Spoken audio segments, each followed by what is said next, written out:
Buenas noches, queridos estudiantes. Aquí vamos a estar desarrollando con ustedes la lección número 6, que es del plan de cuentas. ¿Se acuerdan que en la lección 5 habíamos hablado sobre lo que eran las cuentas?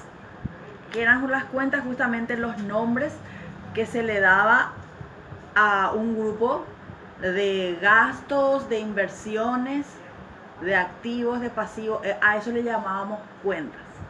Y hoy vamos a hablar del plan de cuentas. ¿Y qué es un plan de cuentas? El plan de cuentas, como ustedes ya lo van a tener o lo tienen en el PowerPoint, en la plataforma, es el listado de las cuentas de una empresa. ¿Qué es el plan de cuentas? Es simplemente un listado de todas las cuentas que tienen la empresa, ¿sí? Ahora, estas cuentas o este plan de cuentas de las empresas realmente se define para registrar sus procesos contables. ¿Qué es registrar? Es asentar sus procesos contables, o sea, la vida cotidiana de una empresa vamos anotando en un libro que se llama libro diario. Y mediante este plan de cuentas podemos obtener de forma sencilla informaciones financieras. ¿Qué es eso? Podemos conocer los recursos con que cuenta una empresa, podemos conocer el estado en que está la empresa, si está teniendo utilidades, en qué se está invirtiendo, cuáles son sus saldos. Entonces, este plan de cuentas nos ayuda a registrar en los libros contables y para posteriormente poder armar un informe financiero. Entonces, a eso es lo que le llamamos plan de cuentas. Puede ser que cuando vos te vayas en una empresa a trabajar ya esté un plan de cuentas, o sea, ya haya, que la empresa ya tenga un plan de cuentas. Pero también puede ser de que te toque a vos armar un plan de cuentas. O quizás ya esté un plan de cuentas, pero te toque a vos modificar, ajustar. Y en el PowerPoint que está justamente en la plataforma, vemos las características que tiene que tener un plan de cuentas. Vemos la estructura de un plan de cuentas. Entonces, quiero ver con ustedes hoy lo que es el plan de cuentas y su estructura. La estructura de plan de cuentas generalmente se agrupa por grupos de cuentas. Y aquí esta es una imagen que justamente está en el PowerPoint, que podemos tener que el número 1 del grupo indica al activo, el 2 al pasivo y el 3 al patrimonio neto. ¿Se recuerdan que estos tres conformaban o son las cuentas patrimoniales? ¿Qué eran las cuentas patrimoniales? Eran las cuentas que formaba el balance general. El balance general estaba compuesto por las cuentas patrimoniales. ¿Y cuáles son las cuentas patrimoniales? El activo, acuérdense de este número. 1, identifica el activo. Pasivo, 2. Patrimonio neto, 3. Después está por otro lado las cuentas de resultado, que son los ingresos, acuérdense de este número, 4. Y los gastos o los egresos, número 5. Teniendo este precedente de esta estructura del plan de cuentas, podemos realizar un plan de cuentas o hacer un plan de cuentas básico, que es lo que dice la tarea de aplicación para que hagas. La tarea de aplicación dice para que hagas un plan de cuentas. Y aquí yo estuve armando, si podés enfocar, aquí yo estuve armando un plan de cuentas básico. ¿Se recuerdan acá? Y para hacer esto yo tuve en cuenta esta estructura. El número 1 es, dijimos, activo. Entonces yo pongo el nombre de la cuenta. Y dice que la cuenta va, el plan de cuentas, perdón, va de lo general, fíjense aquí, a lo específico. Esa es una de las características del plan de cuentas. De lo general, uno es general, activo es general, a lo específico. Por ejemplo, número 1 es activo, ¿sí? La cuenta del activo se divide en dos grupos. El número 1.1 es activo corriente, ¿sí? Y se divide en, vamos a hacer más o menos por aquí, 1, 2, activo no corriente, ¿sí? Puede ser activo fijo, activo no fijo, activo permanente, activo no permanente, pero comúnmente se le menciona o se le conoce como activo corriente, ¿sí? Continuamos. Dijimos que un plan de cuenta va de lo general a lo específico. Activo es una cuenta general.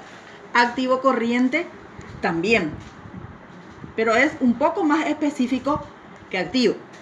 Activo se divide en activo corriente, activo no corriente. Ahora vamos a ir a lo específico. 1.1. El activo corriente se divide en disponible, ¿sí? Y también se divide en 1.12 bancos. 1.13 se divide también en lo que son inversiones temporales. Y por último puede ser 1.14 en créditos. Estos son los títulos generales. Ahora nosotros vamos a ir a lo específico. Por ejemplo, disponible. ¿Qué puede ser disponible? 1.1101 caja. Es disponible. 1.102 puede ser recaudaciones a depositar. ¿Qué eran las recaudaciones a depositar? Y ya hemos visto en la clase pasada que habíamos dado por Zoom que las recaudaciones a depositar son todas las cobranzas o las ventas al contado que hice en el día, que lo guardé en la caja para poder depositar al día siguiente. La cuenta caja generalmente se refiere a caja chica. No puede ser mayor de 5 millones si es una empresa pequeña. Claro, existen empresas grandes que su caja chica es mucho mayor, pero la caja chica, digámosle que son para los gastos menores. Existen políticas en las empresas en donde existen montos X o hasta monto tope de lo que corresponde a caja, ¿sí? Muy bien, y así sucesivamente. En bancos, como podrán ver, aquí tenemos bancos cuenta corriente, puede ser guaraníes, caja de ahorro, dólares. Después tenemos las inversiones temporales. ¿A qué le llamamos inversiones temporales? Generalmente a las inversiones que son menos de 5 años, o sea, hasta 5 años. ¿Por qué? Porque cae dentro del activo corriente. Fíjense. El activo se divide en activo corriente y en activo no corriente. El activo corriente se divide en disponible, en bancos, en inversiones temporales y en créditos. Y los activos no corrientes se dividen en cuentas por cobrar, se dividen en inmuebles, en edificios. Y después ya pues vamos, la misma temática hacemos con el pasivo. Corriente, no corriente y el patrimonio neto. ¿Qué es el patrimonio neto? El patrimonio neto está compuesto por capital social o suscripto. ¿Qué es? Es aquel capital que fue el aporte que se dio al inicio de esa empresa. Después tenemos la cuenta de reserva, que se divide en reserva legal que generalmente son las reservas que tienen las sociedades anónimas para poder utilizar en caso necesario. En caso de que haya pérdida, se utiliza la reserva. O hubo muchas utilidades, entonces para no distribuir las ganancias se manda a reserva, ¿sí? Reserva legal. Y después están los resultados acumulados. Y aquí vemos que están los resultados del ejercicio anterior y los resultados del ejercicio actual, que puede ser pérdida o ganancia. Muy bien. Entonces, la tarea va a ser que ustedes puedan hacer este es un plan de cuenta básico, ¿sí? Ustedes puedan hacer el activo, el pasivo, patrimonio neto. Tenemos los ingresos operativos, se divide en ingresos operativos e ingresos no operativos. Los ingresos operativos significan a los ingresos que corresponden exclusivamente a la naturaleza de la empresa. Por ejemplo, si es una importadora, se encarga se encarga de comprar y vender mercaderías, entonces su ingreso operativo corresponde a las ventas de esas mercaderías. Y sus ingresos no operativos son los ingresos que no son específicamente relacionada a la naturaleza de la empresa, que puede ser, por ejemplo, diferencia de cambio, que se obtiene a través de los dólares que compré y hubo una diferencia entre el tipo de cambio de un mes con el otro mes. Ese es un ingreso que no es un ingreso operativo. O, por ejemplo, utilidades varias. Yo vendí como empresa, vendí un inmueble o vendí un rodado, entonces esa utilidad no puede entrar en ingreso operativo porque yo no me dedico a vender y a comprar rodados. Entonces va en los ingresos de actividades no operativas. Después tenemos los gastos. Y los gastos, tenemos los gastos operativos, que son los gastos que corresponden exclusivamente para que la empresa pueda operar. Tenemos los gastos administrativos, los gastos financieros, y así sucesivamente. Y tienen que ir poniendo estos códigos. Acuérdense, 4 es ingreso, que va relacionado a esto. 5 es gasto. 3 es patrimonio neto. 2 es pasivo.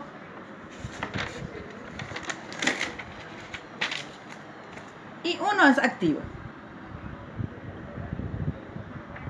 Muy bien. Si yo puedo hacer un plan de cuentas básico y ustedes pueden ver en el PowerPoint las características que tienen que tener, que una de ellas que tiene que ser íntegro, tiene que ser flexible, tiene que ser lo más específico posible para que pueda ayudar a que tus informes puedan ser buenos y a que tus informes puedan ayudar a la toma de decisión de la empresa.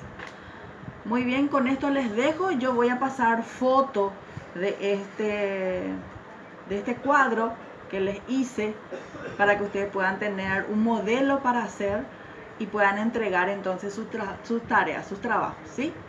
Yo mañana voy a estar alzando otro video que corresponde a la lección número 7, que son justamente los libros contables y los asientos que ustedes deben hacer. Hasta mañana.